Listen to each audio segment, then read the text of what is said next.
Nagaa hojjeraadhaa baga nagaa jiraatte jedha nagaumaa atta bulte jedheetuma nagaa si gaafatuu fi nagaan taa'e bakka hin gali jedhee qalbiin na yaaddeetti hojiirra jirtana fakkaattaa gasu bilbilillee naan deebifnee mee hojiirra yoo jiraatte nagaan naa oolii sila sagalee kan kee dhaga'uu barbaadeeti. Ishi nagaan naa oolii. Wallahi bila sagalee biraan an ta'in ayuma rabbii keessan sodaattan jechuudha. Ani galeellee haadhatii yooma wanni arguun jiru. Waan keedu wanti illee galee wanni godhuun jiru wallahi billahi.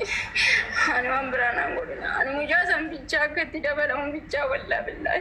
Amma seerri Itoophiyaa wallahi isa ciibsee isa qallaba. Inni haadhatii akkasii nyaate wallahi billahi. Nyuma dhuguma seerri beesan jiraate ani waan biraan barbaadu. Isa itti dabalanii natti agarsiisani. Awwumaan an godhina. Ani uummata kan barbaadu. Nama boroo hojjetee jiraatu. Maamni taaptaan koppiliinki godhaa sheer godhaa rabbii jedhamu. Bakka sharriitu sheer gootanii taaptaan koppiliinki sheer godhaa hundi keessan jechuudha.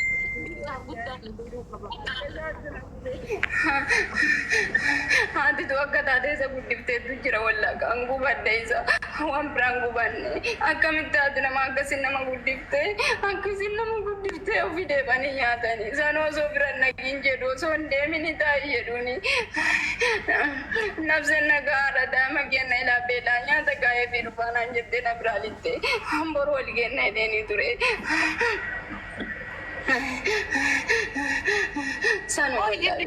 Maka rama jechuun rakkina sammuu qabamoo maali qoyyanii garomboleessa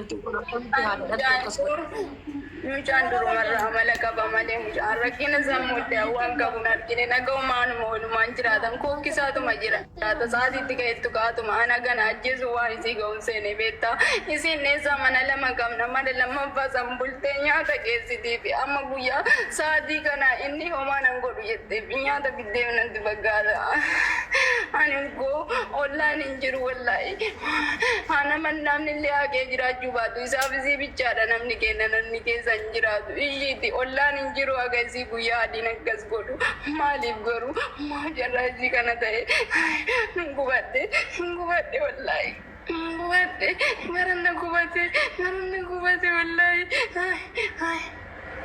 akkamitti ilmi namaa manuma namaatitti miqa nyaata san fuutee isaa fidde eessa dhattee hiikama nama wajjin miqasiin fuutee mana san geessiteef eessa geettee maaf dhabame balbala sanii miti wallaa billaan gubadde akkamitti ilmi namaa guyyaa adii yeroo si ajjeesee ba'osoo argan maaliif ollaan sun itti dhiise rabbi jazaa nama hundaa gabbadha homaa jedhu wallaahi olaanatti takkadha beekaru rabbi isiisaa dabalu gubadde wallaahi garanna gubatee akka ta'u dhabe kan bilchaadhe wallaahi nama durtuu nyaata isaa keessuuf dhaqee nyaatamaa odoon deemin jedhuuni osoo hin deemin jedhuun daa'imni keenya jalaa du'a nyaata gaa'ee fi deebanaan jettee badee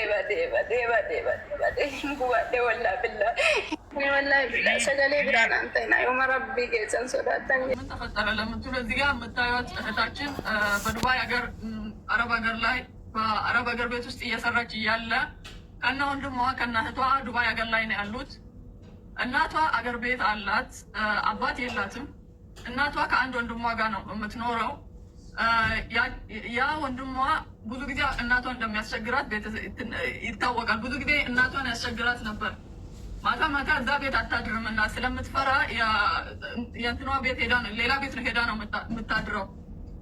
አንድ ቀን ልጄ ተርቧል ምግብ አደርስለታለሁ ብላ ለልጇ ምግብ ልታስቀምጥ ቤት ገባች።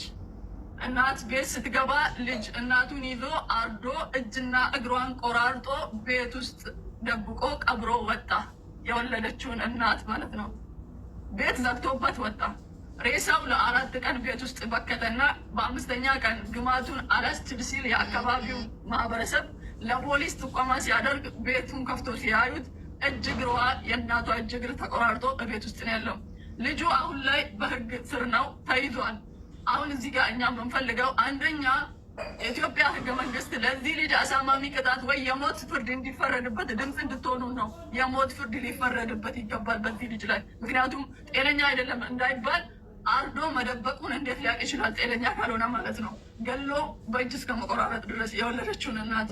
ሁለተኛ እቺ እህታችን ቪዛ ከተሰራላት አረቢቷ ወይ ደግሞ እሷ ጋር የምትሰራው ሴትዮ 2 ወር ነው።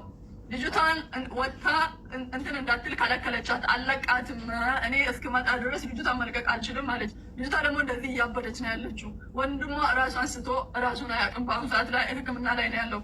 ስለዚህ የልጅቷን ከአረብ ሀገር ልጅቷን ለመውሰድ የሴትዮቷ ብር ሊከፈል ይገባል።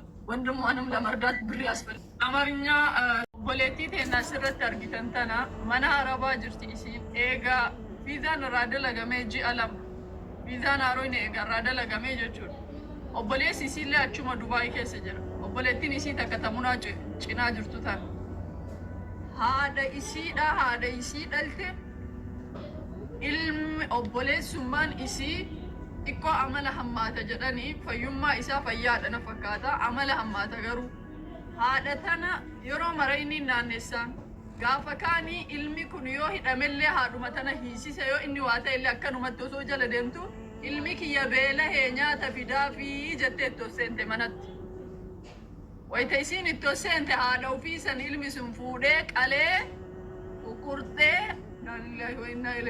mana keessatti itti cufee biraa bahe haadha ofii reeffi guyyaa 4 mana keessatti ajaa'ee guyyaa 5ffatti ajaa ollaan ajaadhaan argee mana bane wayita mana bane reeffa haadhaati harkaaluun isii irraa ciccitee jira. Inni mana hidhaa seene wanni nuti amma barbaannu maadaamiin isii immoo hanga angaafa deebi'utti anima intala tana gadi hin dhiisu eegame fiizaa irraa dalagee ji'a 2 jette. Amma wanni nu barbaanne tokkoffaa mucaan kun haa ajjeefamu viidiyoo dalagaa isin martinu yoo dhuguma godina Arsii keessa seerri ka jiraatu taate haa ajjeefamu mootummaa waan kana dhagahee ejjannoo du'aa akka irratti fudhatu viidiyoo nu dalagaa mana nama maraa keessa footoo isaa laxafaati viidiyoo dalagaa akkuma inni ajjeesisanitti haa ajjeefamu takka. Lammaffaa intalti tuni maraataa jiru akka isin hin maraanne haa goonuuti maadaamiin ani nan galchuu manaan baasuu jette wanni isin irraa qabdu birrii fiizaati. Obbolee ka ajjeese mana hidhaa jira sun sammuu dhukkubamoo akkamitti ajjeese? maal beeknu namoonni irraa beeknu hin qabnu garuu immoo ajjeesee bicha iyyuu miti ajjeesee ko namni haadhasaa ajjeeseetu dhisi manuma keessatti mummureetu qabbareetu bultii 5 booda reeffi isaanii mana keessa xiraa'ee ollaan itti birmate. Kun ko layyatti jira. Wallahi nyaata mana kaayaa fi jetteetiin hin deemteeti barhaati tun nyaata ilmi kiyyanarraa beelahee nyaata kennee fi dhufaa jettoote siin dhuftu. Wayita isii manatti argate quqqurtee ajjeesee namni sammuu hin qabne eegareeffa ajjeese booda akkamitti awwaaluu akkamitti quqqurteetiin mana itti cufee biraa deema yoo sammuu hin qabaatiin akkamitti kana yaadachuu danda'a. Quqqurteetiin ajjeesee mana itti cufee guyyaa 5 booda eegareeffi ajaa'ee namni naannaa maaltu ajaa'ee reeffa raammaye manaa baasan duuba eegasi mana hidhatti harka kennate.